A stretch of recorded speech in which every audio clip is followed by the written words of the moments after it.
नमस्कार, मैं गौरी, आप सभी का स्वागत है। देख रहे हैं आप आज की खबर। रुक करते हैं इस वक्त की बड़ी खबर की ओर। बड़ी खबर आपको बता दें, अखिलेश यादव ने सरकार पर गंभीर सवाल उठाए हैं। सुल्तानपुर की डकैती पर सरकार पर कसा तंज। भाजपा राज में अपराधियों का अमृतकाल है, डकैती में शामिल लोगों से सरकार का गहरा संपर्क है, बोले अखिलेश यादव। दादे अखिलेश यादव ने कहा, इसलिए ही नकली एनकाउंटर से पहले आरोपी को सरेंडर, मुख्य आरोपी से संपर्क साध कर करा दिया गया। अनिष्पक्षीय लोगों के पैरों में दिखावटी गोली मारी गई, साथ ही जात देखकर जान ली गई। मुख्य आरोपी ने सरेंडर किया, सामान बरामद होना चाहिए, बोले अखिलेश। वहीं अखिलेश यादव ने कहा कि लूट का सारा माल भी पूरा वापस होना चाहिए। अखिलेश सरकार को मुआवजा अलग से देना चाहिए, बोले अखिलेश यादव। अखिलेश यादव ने ये ट्वीट किया है जहां उन्होंने कहा, व्यापार की हानि होती है जिसकी क्षतिपूर्ति सरकार करे, नकली एनकाउंटर रक्षक को भक्षक बना देती है सरकार। साथ ही अखिलेश यादव ने कहा, समाधान नकली एनकाउंटर नहीं, असली कानून व्यवस्था है। जनता सब समझती है, कुछ लोगों को बचाया जाता है। जनता सब समझती है कैसे लोगों को फंसाया जाता है, बोले अखिलेश यादव। वहीं इस खबर पर और जानकारी के लिए हमारे साथ जुड़ चुके हैं संवाददाता अबू तलाबू। क्या कुछ जानकारी मिल रही है अखिलेश के ट्वीट को लेकर? देखिए बिल्कुल गौरी, अगर बात करें तो जिस तरह से 28 तारीख को, पिछले महीने 28 तारीख को सुल्तानपुर में दिन दहाड़े डकैती की वारदात हुई थी और लगभग 1.5 से 2 करोड़, मतलब कह सकते हैं 3 करोड़ रुपए की डकैती हुई थी। जो आभूषण है वो ज्वेलर्स की दुकान से लेकर बदमाश चले गए थे और दिन दहाड़े ये डकैती हुई थी। इससे कहीं ना कहीं पुलिस के ऊपर सवालिया निशान उठे थे, जिसके बाद तमाम जो वरिष्ठ अधिकारी हैं उन्होंने वहां का सुल्तानपुर पहुंचे, ज्वेलर्स की शॉप के पास पहुंचे, आसपास तमाम सीसीटीवी चेक किए गए। हालांकि उस बीच तीन आरोपियों को मुठभेड़ हुई। 3 आरोपियों को पहले गिरफ्तार किया गया था, जबकि जो मुख्य आरोपी बताया जा रहा है उसने सरेंडर कर दिया था। और आज अगर बात करें तो देखिए, उनमें से एक और आरोपी था जो यादव था, उसका आज एसटीएफ से सामना हो गया, उसमें मुठभेड़ हो गई और मुठभेड़ में एसटीएफ की टीम ने उसको मार गिराया। फिलहाल देखिए, अब इस घटना को लेकर कहीं ना कहीं सियासत भी तेज हो गई है, क्योंकि अखिलेश यादव ने सरकार पर गंभीर सवाल उठाए हैं। अखिलेश यादव ने डकैती को लेकर सरकार को घेरा है, कहा है कि भाजपा काल में अपराधियों के लिए ये अमृत काल है, साथ साथ डकैती में शामिल लोगों का सरकार से गहरा ताल्लुक है और यही वजह है कि मुख्य आरोपी ने सरेंडर कर दिया। कहीं ना कहीं वो सत्ताधारी पार्टी से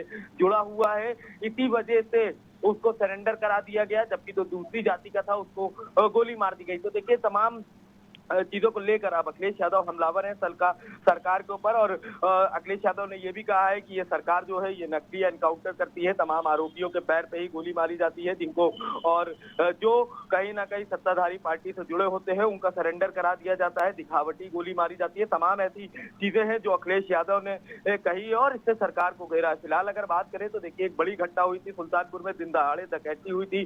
डकैती में सीसीटीवी में साफ तौर से दिख रहा था कि किस तरह से बड़ी वारदात को दिन दहाड़े अंजाम दिया गया था और कहीं ना कहीं इस पूरी घटना को लेकर जो पुलिस है वो भी घिर गई थी। तो अब जिस तरह से पहले मुठभेड़ हुई उसमें 3 आरोपियों को गिरफ्तार किया गया था, मुख्य आरोपी ने सरेंडर कर दिया था और आज जो मुठभेड़ हुई उसमें एक आरोपी को मार गिराया गया। तो इसको लेकर कहीं ना कहीं अखिलेश यादव अब सरकार पर हमलावर है। उनका साफ तौर से यही कहना है कि नकली एनकाउंटर करती है, फेक एनकाउंटर करती है और अखिलेश यादव ने कई चीजों पर सवाल भी उठाया है कि अगर मुख्य आरोपी ने सरेंडर कर दिया है, बाकी सब आरोपी गिरफ्तार हो गए हैं, तो जो लूट का पूरा सामान है वो कहीं ना कहीं व्यापारी को मिलना चाहिए। साथ साथ सरकार को भी इस पूरी घटना को लेकर जो व्यापारी है उसको मुआवजा देना चाहिए और साथ साथ ये भी अखिलेश यादव ने निशाना साध दिया है कि जो मुख्य आरोपी है उसको कहीं ना कहीं सरकार बचाना चाहती थी, यही वजह है कि उसको सरेंडर करा दिया गया। तो तमाम ऐसी चीजें हैं। अब अखिलेश यादव ने सवाल उठाए हैं तो कहीं ना कहीं इसका जो जवाब है वो भी सत्ता पक्ष की तरफ से जरूर आएगा। जी सॉरी जी,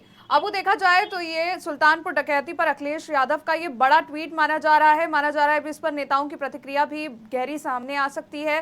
साथ ही एक बार फिर से अखिलेश यादव ने योगी सरकार को घेरा है, एक बार फिर से भाजपा सरकार को घेरते हुए उन्होंने पहले बुलडोजर पर, तो अब जात वाला वर्ड उन्होंने यूज किया है। इसका क्या कुछ असर देख रहे हैं आप यूपी की राजनीति पर?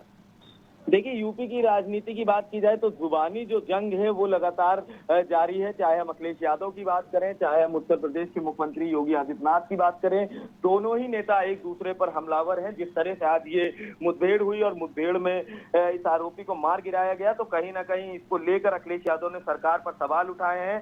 तमाम ऐसी बातें हैं जो उन्होंने ट्वीट में लिखी है और कहीं ना कहीं इससे सरकार को घेरना चाहे। फिलहाल राजनीति की बात करें अगर उत्तर प्रदेश की, तो बीते दिनों लगभग कह सकते हैं महीने भर से उत्तर प्रदेश के मुख्यमंत्री योगी आदित्यनाथ और सपा के राष्ट्रीय अध्यक्ष अखिलेश यादव एक दूसरे के ऊपर हमलावर हैं।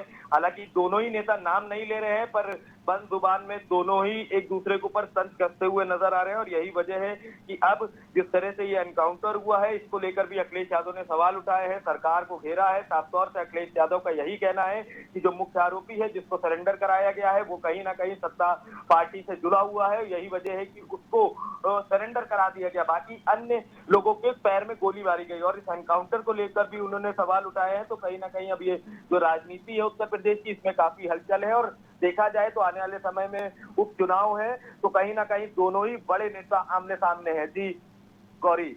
जी, बहुत बहुत शुक्रिया आपको तमाम जानकारी देने के लिए। तो ये बड़ी खबर हम आपको बता रहे थे, जहां अखिलेश यादव ने सरकार पर गंभीर सवाल उठाए हैं।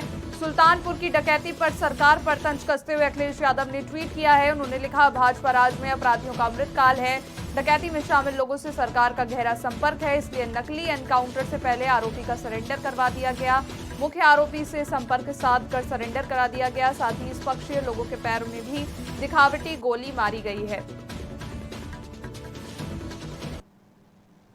फिलहाल के लिए बस इतना ही। देश दुनिया की बड़ी खबरों के लिए आप देखते रहिए आज की खबर।